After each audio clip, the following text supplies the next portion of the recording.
நமது ஆண்டவரும் இரட்சகருமாகிய இயேசு கிறிஸ்துவின் விலையேறப்பெற்ற நாமத்திலே உங்கள் யாவருக்கும் அன்பின் நல்வாழ்த்துக்கள் கூறி இன்றைய தியானத்திற்கு உங்களை தயவோடு அழைக்கிறோம். இன்றைய தியான பகுதி ஆதியாகமம் 1 அதிகாரம். ஆதியாகமம் 1 அதிகாரம். தியான வசனம் சங்கீதம் 33:6. 33ஆம் சங்கீதம் 6ஆம் வசனம். கர்த்தருடைய வார்த்தையினால் வானங்களும் அவருடைய வாயின் சுவாசத்தினால் அவைகளின் சர்வ சேனைகளும் உண்டாக்கப்பட்டது. அருமையான தெய்வத்தின் பிள்ளைகளே, இந்த நாளில் உங்களோடு கூட ஆண்டவருடைய சிருஷ்டிப்பின் நோக்கம் என்ன, அதனுடைய நன்மை என்ன என்பதை உங்களோடு நான் பகிர்ந்து கொள்ள விரும்புகிறேன். ஒருவேளை அவர் சிருஷ்டிகர் என்று சொல்லுகிறோம், கர்த்தர் வானத்தையும் பூமியை உண்டாக்கினார் என்று சொல்லி நாம் விசுவாச அறிக்கை செய்கிறோம், எல்லாம் நல்லது. அந்த சிருஷ்டிப்பில் உள்ளடங்கிய நன்மையான காரியங்களை நாம் நினைத்து பார்த்திருக்கிறோமா? ஒரு முறை ஒரு பொறியியல் வல்லுனர், ஒரு மருத்துவர், ஒரு அரசியல்வாதி 3 பேருமாக அவர்கள் உட்கார்ந்து பேசிக்கொண்டிருக்கின்ற பொழுது முதலாவது உண்டாக்கப்பட்ட தொழில் எது என்பதை குறித்து அவர்கள் விவாதித்து கொண்டிருந்தார்கள். அப்பொழுது இன்ஜினியர் சொன்னார், அதாவது பொறியியல் தொழில்தான் முதலாவது உண்டானது, ஏனென்றால் ஆண்டவர் எல்லாவற்றையும் ஒழுங்கும் கிரமமாக உண்டாக்கினார் என்பதாக சொன்னார். மருத்துவர் சொன்னார், இல்லை, அதெல்லாம் இல்லை, முதலாவது அறுவை சிகிச்சை செய்தார் ஆண்டவர், அங்கே மருத்துவ பணி தான் முதலாவதாக ஆரம்பிக்கப்பட்டது என்று சொல்லுகிறார். அரசியல்வாதி, நீங்கள் 2 பேர் சொல்லுகிறதையும் தவறு, முதலாவதாக காணப்பட்ட தொழிலே ஒரு ஒழுங்கீனமும் முறையற்ற காரியங்களும் அங்கே இருந்தது என்று சொல்லுகிறார். அதாவது ஒரே கேயாஸ், எங்கு பார்த்தாலும் ஒழுங்கின்மையும் குழப்பமாக இருந்தது என்று சொல்லுகிறார். 2வது வசனம் அதைத்தான் சொல்லுகிற, பூமியானது ஒழுங்கின்மையும் வெறுமையுமாய் இருந்தது. ஆகையினாலே அரசியல் தான் முதலாவதாக வந்தது என்று அவர் சொன்னார்.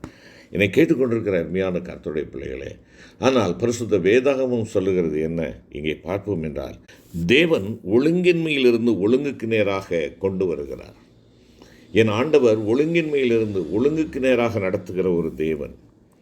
ஃபார்ம்லெஸ் டு ஃபார்ம், அதைத்தான் 1 அதிகாரம் 2வது வசனத்திலே நாம் பார்க்கிறோம். ஒழுங்கின்மை காணப்படுகிறது, வெறுமை காணப்படுகிறது, குழப்பம் காணப்படுகிறது. ஆனால் இவைகளை தாண்டி என் தேவன் இவைகளிலிருந்து என்னை எங்கே நடத்தி வருகிறார்? ஒழுங்குக்கு நேராக, ஒரு டிசிப்ளினுக்கு நேராக என்னை என்ன செய்கிறார்? கொண்டு வருகிறார் என்பதை நாம் அங்கே பார்க்கலாம்.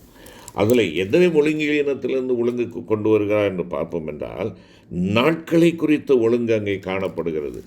1ஆம் வசனம், 2ஆம் வசனம் மற்றும் 7ஆம் வசனம், இவைகளை நீங்கள் பார்ப்பீர்கள் என்றால் அங்கே நாட்களை குறித்த ஒழுங்கு காணப்படுகிறது, இடங்களை குறித்த ஒழுங்கு காணப்படுகிறதை நாம் பார்க்கலாம். ஆகாய விரிவுக்கு கீழே, ஆகாய விரிவுக்கு மேலே என்று சொல்லக்கூடிய அவைகளை அங்கே நாம் பார்க்கிறோம்.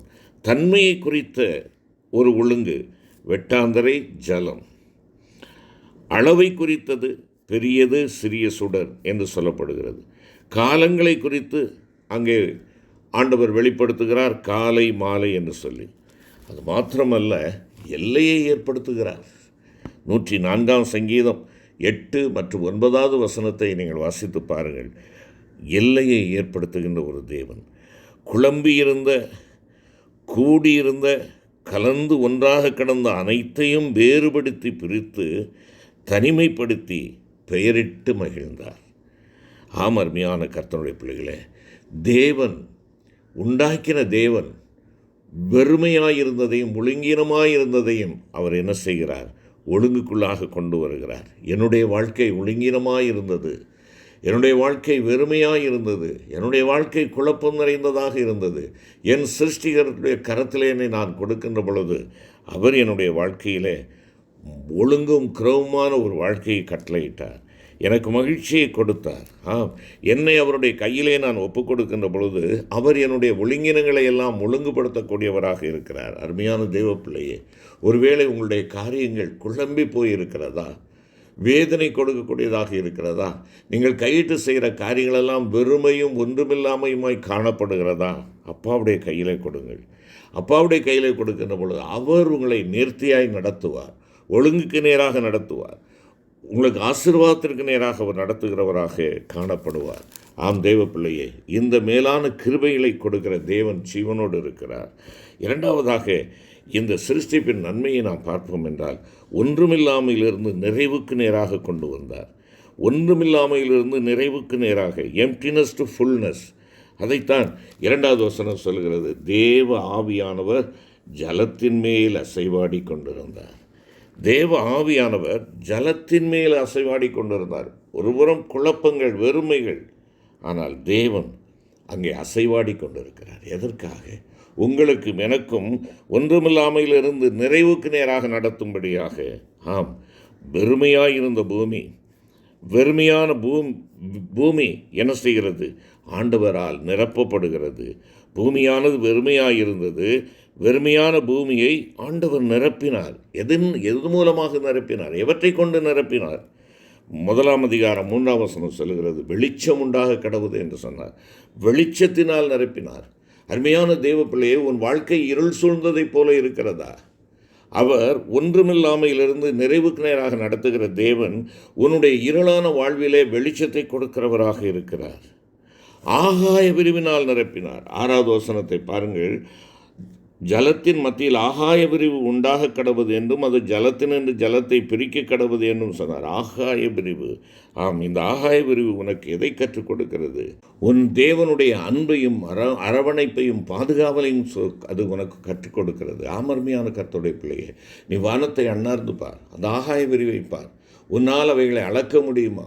உன் ஆண்டவருடைய அன்பு அளவற்றது, அளக்க முடியாதது. உன்மேல் சிந்தையாய் உள்ள ஒரு ஆண்டவர், உன்னை தன்னுடைய அன்பின் சிநேகத்தினாலே மூடிக்கொள்கிற கர்த்தர், தம்முடைய கரத்தின் நிழலினாலே உன்னை மூடிக்கொள்கிற கர்த்தர் உண்டு. ஆம், ஆகையினாலே ஆகாய விரிவினாலே நிரப்பினார்.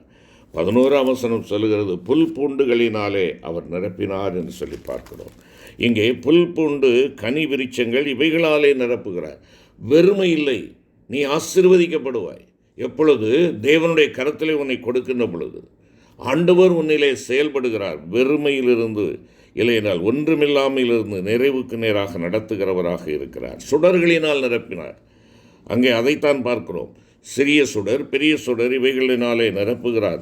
ஜீவ சந்துக்களினாலே நிரப்புகிறார் என்பதை 20வது வசனத்திலே நாம் பார்க்கிறோம். என்னை கேட்டுக்கொண்டிருக்கிற அருமையான கர்த்தருடைய பிள்ளையே, வெறுமையை விரட்டிவிட்டு அந்த வெறுமையான இடத்துல நிரப்புகிற ஒரு தேவனை நீ தேடுகிறாயா? வெறுமையை நிரப்புகிற ஆண்டவரை தேடு. ஆம், அப்படி தேடுகின்ற பொழுது சங்கீதம் 34:10 சொல்கிறதல்லவா, ஒரு நன்மையும் குறைபடாது. கர்த்தரை தேடுகிற பிள்ளைகளுக்கோ ஒரு நன்மையும் குறைபடாது.